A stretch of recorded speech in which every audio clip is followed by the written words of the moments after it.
со темата кој е Божиот дар или најголемиот Божи дар.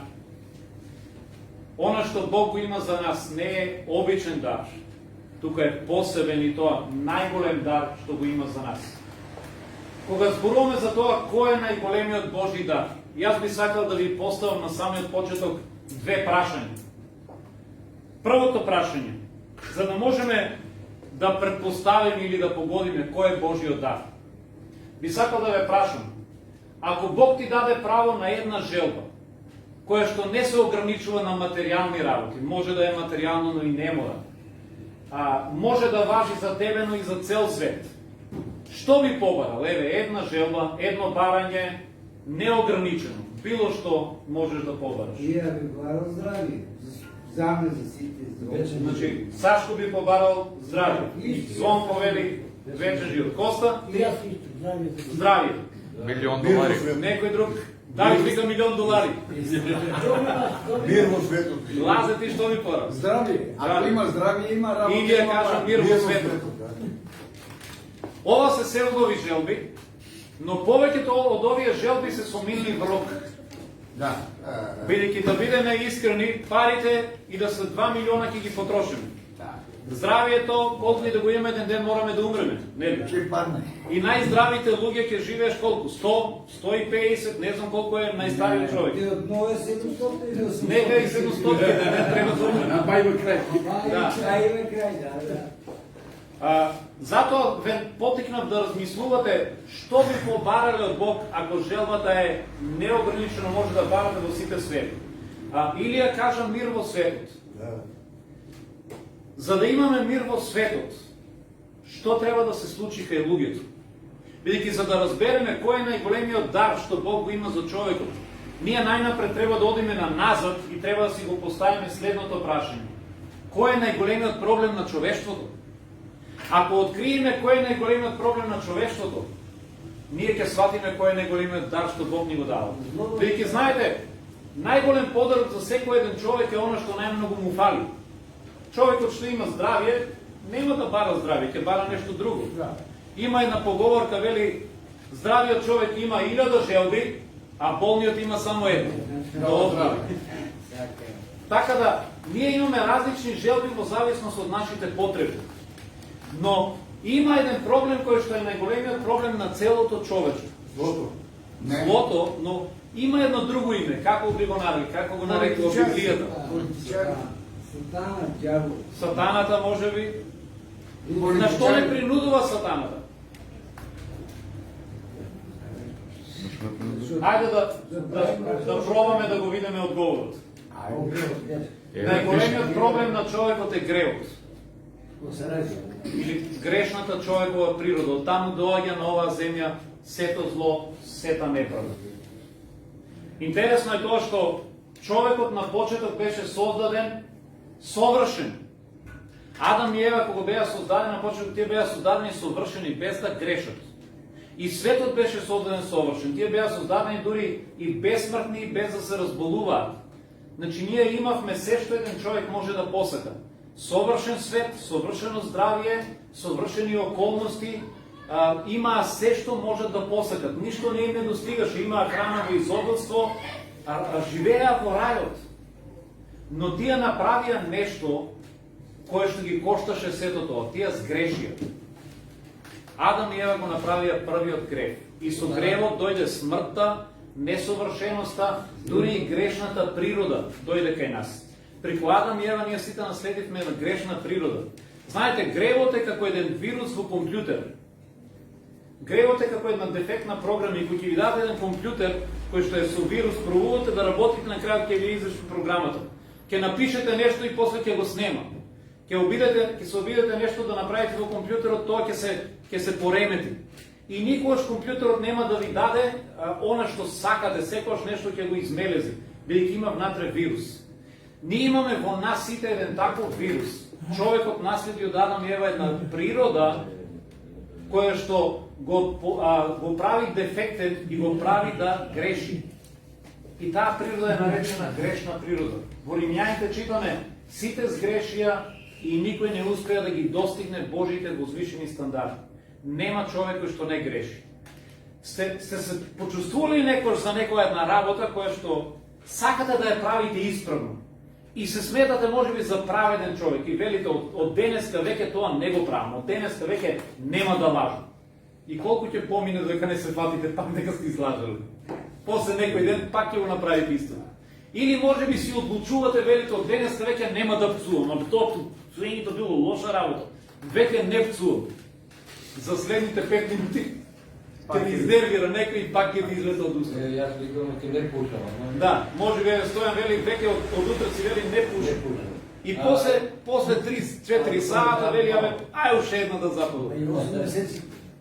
Интересно е што ние се обидуваме да живееме исправно. Ние знаеме што е исправно. Да не се лажеме, во најголема мера сите знаеме што е исправно. Ама не можеме да го држиме стандардот. Знаеме кој е стандардот, знаеме дека е исправно да се биде честен, да се биде праведен, да се биде добар, да не се лаже, да не се врши прељуба. Ама ќе помине некоја згодна жена и окото оди натаму. Ќе се најдат пари пред тебе некој новченик и си го ставаш во джепот. Нели си икша, мене ми требат парички, фала ти Боже што ми ги даде. Така да, ние прво паѓаме на тестот. Зошто? Затоа што сме грешни. Затоа текстот во Библијата вели сите сгрешија и никој не успева да ги достигне Божите совршени стандарди. Во Римјаните 3 глава се вели сите скршнаа од правиот пат. Сите се израсипаа. Нема ниту еден единствен човек што прави добро. Ова е Божјата диагноза за нас луѓето. Кога одиме на рентген, рентгенот покажува нели што има внатре во нас. Од надвор не се гледа дали коската ти е скршена или не. Еве денеска еден мој пријател си ја скрши раката, беше на рентген. И доскоро не знаеше што му е. Вика додека не отиде на рентген, не знам скршена ли е, пукната ли е. Значи од надвор не можеш да видиш. Така да најчесто ние не можеме кај еден човек да видиме што е внатре во него, во неговото срце. Само Бог знае. И кога Бог ќе не стави на неговиот рентген, еве ова е неговата диагноза. Бог вели сите скршнаа од правиот пат, сите се израсипаа. Нема ниту еден со чисто срце. Нема ниту еден, да не се лажеме. Не сакам вечера да навредам никого, но секој еден што седи овде не е без грев. Има барем еден грев во животот. Така да, ова е најголемиот проблем на човештвото. И сега ќе видиме зошто гревот е најголемиот проблем. Минатиот пат зборувавме на тема зошто Бог го дозволува ова. Една од темите беше тоа. И свативме дека вистинското прашање треба да е зошто човекот го дозволува ова, бидејќи човекот најчесто лаже, човекот е неправеден, човекот е зол, човекот силува, човекот врши војни. Војните што сега се вршат еве и во Украина и во Иерусалим, во Израел, не ги врши Бог, човекот ги прави. Омразата во нашето срце ние ја предизвикуваме, војните, убиствата, себичноста. Човекот на крајот на краиштата избра да ја употреби слободната волја и стана извор на зло и на неправда во светот. Јас и ти сме одбрале да одиме по овој пат. Ние одбравме да скршниме од Божиот пат, од она што е исправно. И токму заради тоа доаѓаат последици. Гревот има 4 последици. Првото нешто што гревот прави, тој ја поганува душата. Гревот прави да нашиот карактер се расипува. Гледате, вие можете човек да го облечете да изгледа најубаво, да му купите костум од 1000 евра, да носи скап костум Версаче или може да е тоа жена, да го облечете, да го избањате, да го облечете убаво, но и понатаму тој човек е греши. Зошто? Од надвор сте го направиле прекрасен. Ќе го однесете на фризер, ќе му направите скапа фризура, ќе го почишате, нели? Но тој пак ќе греши. Зошто? Бидејќи внатре во него нешто не е во ред. Неговата душа е расипана, неговата програм, неговото срце за жал е расипано.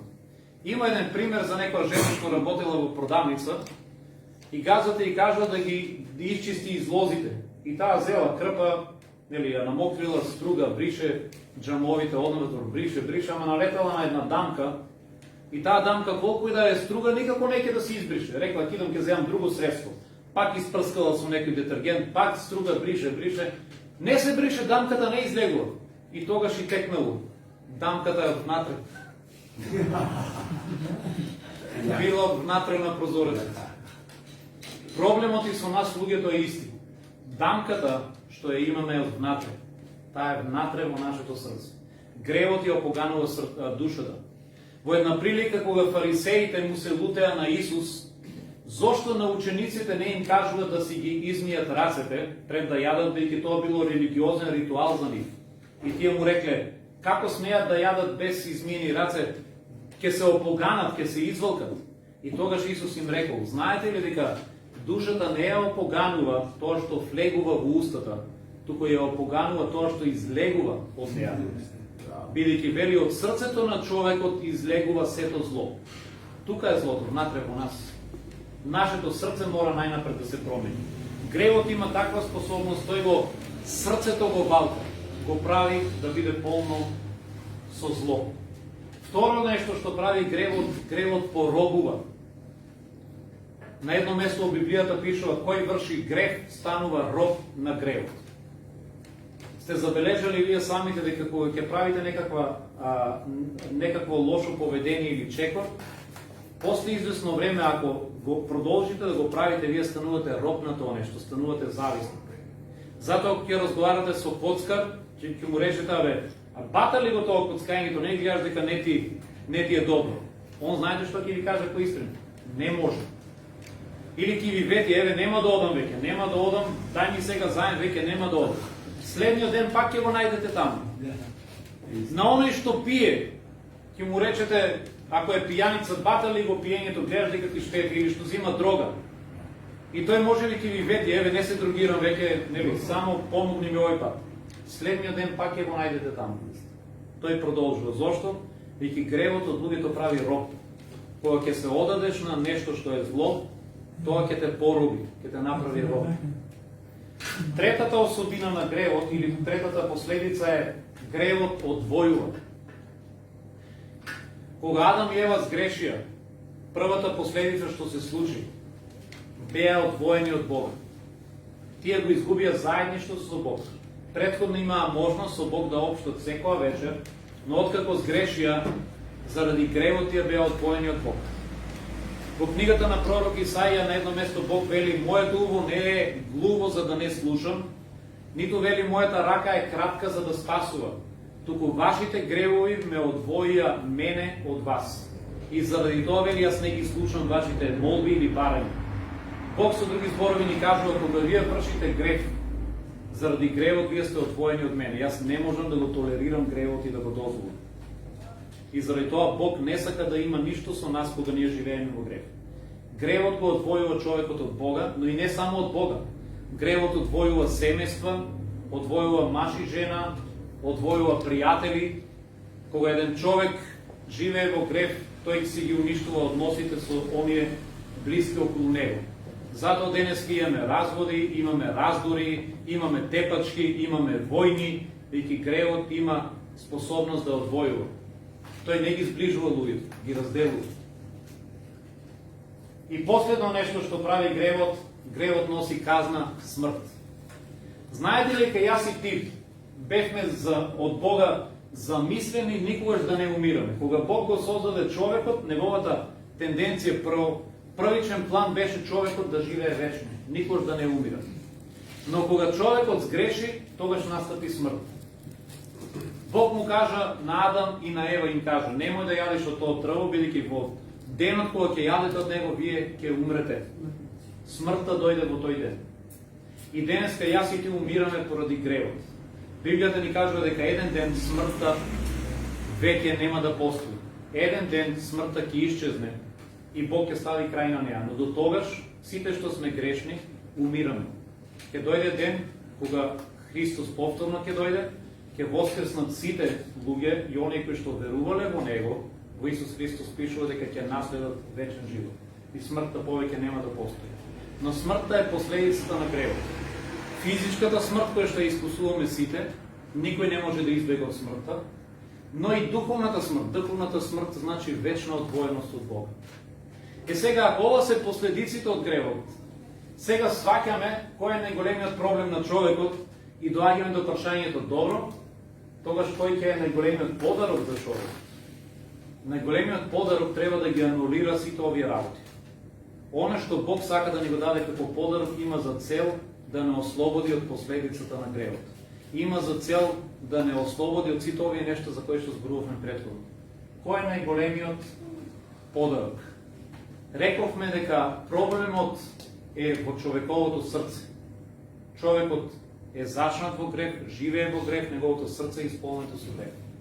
Имавме летото овде еден гостин, еден мој драг пријател од Америка, од Тексас, и тој настапуваше на плоштадите во 35 градови во Македонија. И црташе слики. Имаше многу интересни мотиви, и една од сликите што ги нацрта беше оваа. Преку оваа слика сакаше Ренди, се вика човекот, да пренесе една многу силна духовна порака.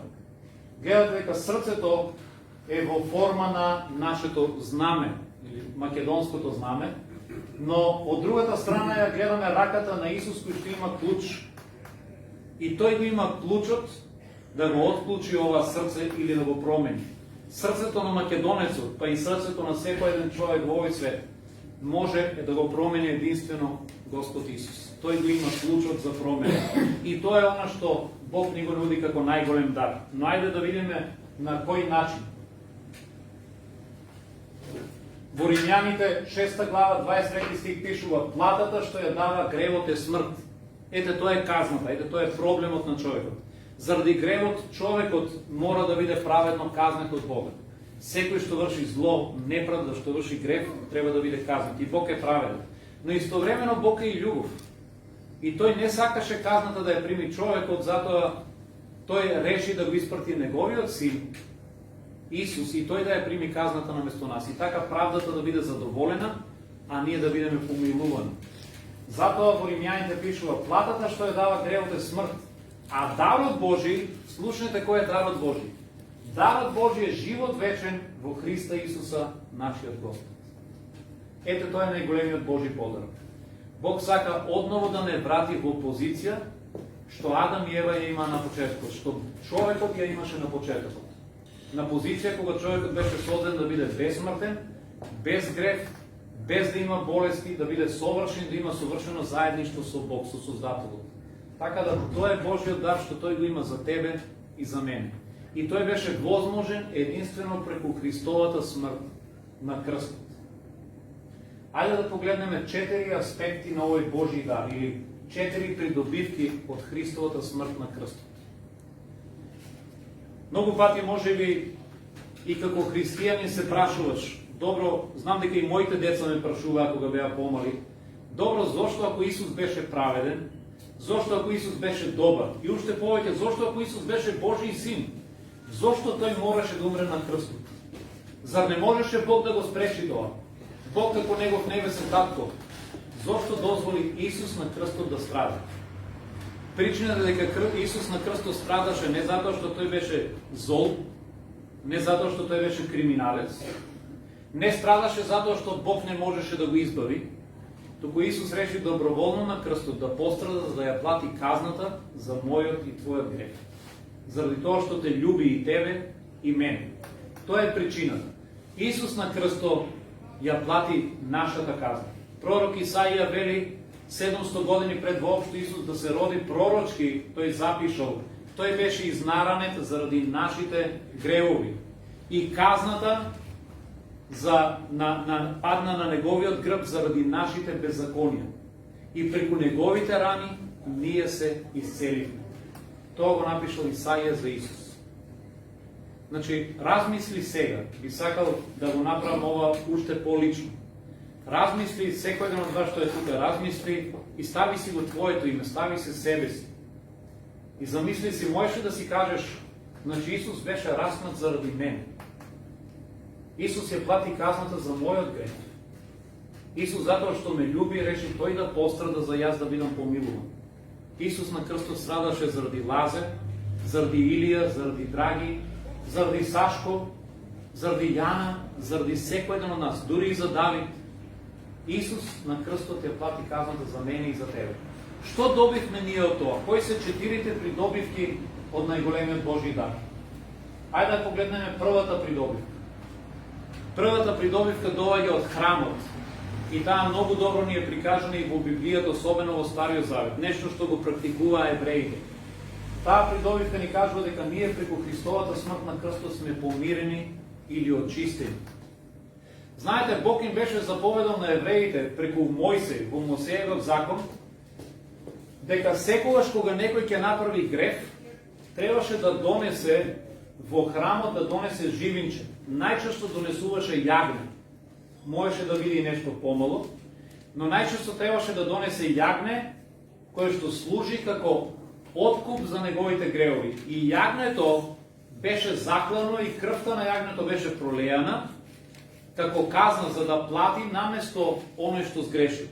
Јагнето ја презимаше вината, јагнето ја презимаше казната за гревот на тој што го направил. Иако ќе си кажем, добро, што е виновно тоа јагне? Тоа јагне не е криво. Ако Горан извршил прељуба, не знам, ако Горан украл нешто, ако направил нешто, сгрешил, зошто јагнето да плаќа наместо Горан? Но јагнето ја презимаше вината и тоа јагнето плаќаше, знаете ли со што? Со неговиот живот. Со својот живот требаше јагнето да плати. И ова го правеа евреите постојано. Со ова нешто Бог сакаше да ги научи евреите дека еден ден ќе дојде Божјото јагне. И знаете ли кој е неговото име? Исус. Кога Исус требаше да се крсти во водата, на тоа место беше Јован Крстителот и тој го догледа Исус и рече: еве го Божјото јагне кое што доаѓа да ги земе гревовите на овој свет. Исус е Божјото јагне кое што ја плати цената за мене и за тебе со својот живот. И преку тоа нешто ние сме помирени со Бог. Јас и ти. Во Римјаните 5 глава вели дека сме помирени со Бога преку Исус Христос. И истовремено сме очистени од гревот. Сега ќе го видите најпознатиот стих во Библијата. Се наоѓа во Јован 3 глава 16 стих. Многумина го знаат и напамет. И овој стих ни ја кажува токму оваа вистина за која што зборував пред малку. Зашто Бог толку ги засака луѓето од овој свет, што го даде својот единороден син, за да не загине ниту еден што верува во него, туку да има живот вечен. Ете, тоа е Божјото ветување. Бог толку го засака светот или луѓето овој свет, што го даде својот син. Втората придобивка доаѓа од пазарот, ама не од пазарот овде во Кавадарци, него од пазарот во тоа време. И втората придобивка зборува за тоа дека сме откупени. Знаете, во тоа време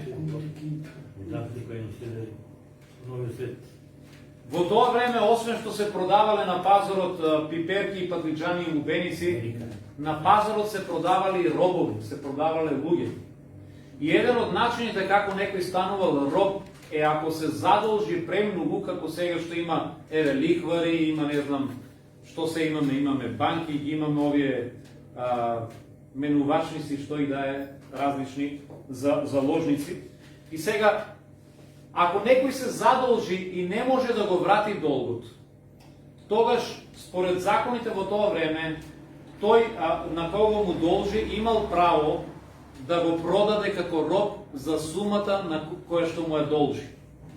И замислете сега, ако вие се задолжите кај некого, не знам, 5000 евра, не може да ги вратите, тој ви носи на пазарот и ве продава за 5000 евра. И тоа е еден од начините на кој што некој во тоа време станувал роб. И сега замислете ситуација. Вие се продавате на пазарот, замислете доаѓа некој и решава да ја плати цената за колку ве продаваат. Вие сте роб. И тој доаѓа и вели: јас ќе платам 5000 евра за Горан или за кој да е. И откако ги дава тие 5000 евра или 10, колку и да должите и сте роб заради нив, откако ги плаќа, тој ве зима, ги трга синџирите од разите и вели: слободен си, можеш да си одиш. Зар нема да бидете преблагодарни на тој што ве откупил, тој што платил за вас, за вашата слобода и ве пуштил? Иако пред само 5 минути сте биле роб. Знаете ли дека тоа го направи Исус за тебе и за мене? Исус ја плати цената за твоето робство. Ние сите сме робови на гревот. Тој ја плати казната и не ослободи од гревот, иако бевме робови. Третиот аспект или придобивка од Божиот дар, од Христовата смрт на крстот, зборува за тоа дека ние не само што сме помирени, не само што сме откупени, туку и сме оправдани. Зборот оправдан е правен термин. Ако некој од вас имал работа со суд, со судење, или се занимава со право, имате некаква поврзаност, тогаш знаете дека кога сте на суд, тогаш сте обвинет. И разрешницата од вашата позиција кога сте обвинет може да биде или осуден, или оправдан. На крајот од судењето судијата ќе каже Горан е осуден, прогласен е за виновен и осуден на толку и толку години затвор. Или треба да плати толку и толку пари. Или пак може да каже Горан е оправдан, нема вина, го ослободуваме од вината, Горан е оправдан и е слободен да си оди.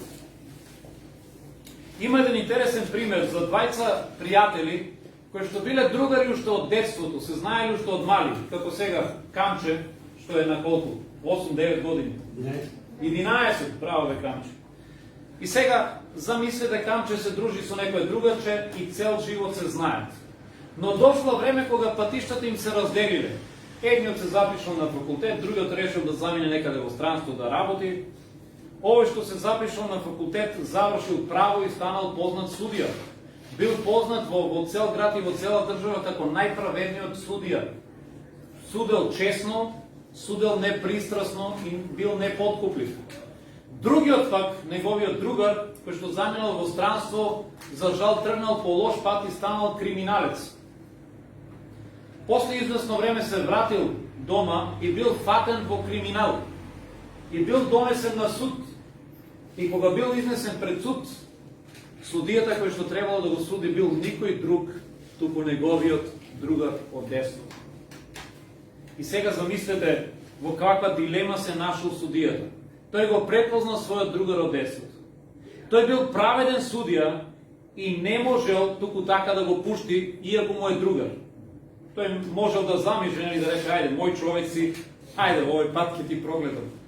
Ама тој бил праведен и морал да го осуди праведно. И го осудил со најстрога казна. Казната за тоа дело за кое што бил фатен, најстрогата казна била 5000 евра. И тој рекол, те осудувам за казна, за плаќање од 5000 евра. Потоа ја тргнал неговата судска мантија, се симнал долу кај неговиот пријател, извадил чек и напишал чек на 5000 евра и рекол, еве јас ќе платам казната, за ти да бидеш оправдан и да бидеш пуштен. Гледате што направил овој судија. Тој истовремено ја задоволил и правдата, но и милоста. Тој пресудил праведно, бидејќи никако поинаку и не може таков човек, но потоа тој решил да искаже милост на пријателот и тој ја платил пресудата. Тој извадил од джепот 5000 евра. Тако нешто направи и нашиот Бог. Бог знае дека јас и ти сме грешни. Неговата пресуда е праведна. Тој вели Горан е грешник и заради неговиот грех Горан заслужува да оди во пеколот. Но потоа Бог го испрати неговиот син Исус Христос и рече, сега преку мојот син јас ќе ја платам казната за Горан да биде помилуван. И затоа овој трет аспект на Божиот дар е дека сме оправдани во Исус Христос. Но има уште еден, четврт аспект, кој што можеби мене барем ми е најмил, најсладок. Четвртиот аспект доаѓа од домот. И зборува за тоа дека преку Исус Христос ние сме посинети или посвоени. Знаете, Бог не само што ни го прости гревот, Бог реши да не направи негови деца. Замислете кога некој од вас, кога некој ќе ви сгреши, со некој сте биле блиски пријатели, ама ќе ве навреди многу. Не знам, не дај Боже, ние се љутиме за мали работи, ако ни отцо е мајка и велиме цел живот нема да му зборуваме. Замислете да е нешто полошо, ве удрил, сте се степале, или не знам, ви зел пари, рекол ќе ги вратам до недела и никош не ви ги вратил. И ние велиме со него веќе неќам ништо да имам, за мене овој човек не постои, го бришам веќе од живите. Ама после некое време стануваш християнин и викаш, абе, треба да му простам. Или дојде тој и ти бара прошки, вели, абе, знам, грешив, можеш да ми простиш. Ние најчесто знаете и како се понашаме. Велиме ке ти простам, ама веќе да не ми се појаваш пред очите. Нели? Но кај Бог не е така. Бог рече ти простувам и не само што ќе ти простам. Јас сакам да те направам мој син или моја ќерка. Не знам дали сте ја чуле приказната за блудниот син. Во таа приказка Исус, кој што ја раскажува, зборува за татко кој што имал два сина. Едниот од нив, помладиот, побарал од таткото да му го даде делот од имотот, затоа што не сакал повеќе да живее со него. Тој решил, татко, дај ми го мојот дел, јас сакам да си заминам и да си живеам кој што сакам. И ги потрошил сите пари блудно, живеејќи развртно. Веројатно на женски, на алкохол, нели, на недомаќински работи. И откако потрошил, се нашол во криза. Немал дури ни што да јаде. И тогаш се свестил и си рекол, абе, кај татко ми, дури и слугите имат што да јадат, а ја тука гладувам. Знам што ќе направам. Ќе се вратам кај татко ми, ќе го замолам да ми прости и ќе побарам, ако не како син, барем како слуга, нека ме прими. А приказката кажува дека таткото уште кога го здогледа оддалеку, му се сожали, му притрча, го прегрна и на слугите своји рече: сгответе го најугоеното теле и направете веселба, бидејќи овој мој син беше загубен и се врати. Беше мртов и сега е повторно жив. И во куќата настапи веселба. Приказката всушност не зборува само за еден татко и син. Во приказката е представен односот на Бог кон нас. Ние сме тој син кој што реши да избега од Бог. И јас и ти сме тоа дете кое што реши да не живее повеќе со Бог. И ние сите сметаме поубаво ми е без небесниот татко. И ако се прашуваме, ние не кажеме: Боже, дај ми што ми следува, мене ти не ми требаш. Сакам да си живеам далеко од тебе. Но кога ќе се најдеме во тешка ситуација, тогаш каде извикуваме кон Бог и викаме: Господе, прости ми, јас се оддалечив. Знаете што е прекрасното? Што Бог е спремен повторно да не прими во неговото присуство. Бог е спремен да ти прости и повторно да те прими како негов син или негова ќерка. Затоа најголемиот Божи дар го вклучува токму ова. Ја вклучува Божјата прошка, ја вклучува победата над гревот, го вклучува вечниот живот и спасението. Прашањето е дали си спремен да го примиш овој Божи дар. И се прашуваш ли можеби како можеш да го примиш овој Божи дар? Библијата ни кажува дека единствен начин по кој што можеме да го примиме е во молитва. Во молитва да му признаеме на Бог, да му кажеме: Господе, јас грешев и живеа далеко од Тебе. Јас кршнав од Твојот пат. Те молам, прости ми. Ти благодарам што го испрати Твојот син на крстот да ја плати казната за моите гревови. Од сега понатаму јас сакам да живеам според Твојата волја. Води го мојот живот и управуе го. Те молам во името на Исус Христос. Еве, со таква молитва би можел да се молиш. Дали има некој вечерва кој што сака да го прими Божиот дар? Кој што сака да го повика Исус да дојде во неговото срце и да го промени? Дејќи видовме од сликата, само Исус го има клучот од твоето срце. Тој единствено може да го промени и да ти даде нов живот. Тој може да ослободи од гревот, да ти ги прости гревовите и да го промени твоето срце. Ако вечерва имаш желба да го направиш тоа нешто, можеш само да дигнеш рака и јас ќе се молам за тебе. Благодарам на сите што дигнавте рака. Јас ќе се молам сега за вас. Може вие да се молите тивко и во себе, или може на крајот само да кажете амин, ако прифаќате дека тоа е молитва и за вас. Господе, прифаќам дека сум грешен. Прости ми што живеев далеко од Тебе и што скршнав од Твојот пат. Ти благодарам што го испрати Твојот син Исус на крстот да ја плати казната за мојот грех. Од сега понатаму сакам да ја вршам Твојата волја и да живеам за Тебе. Преземи ја контролата над моето срце, над мојот живот и направи го да ти биде угоден на тебе. Те молам за сето тоа во името на Исус Христос. Амин. Амин. Амин.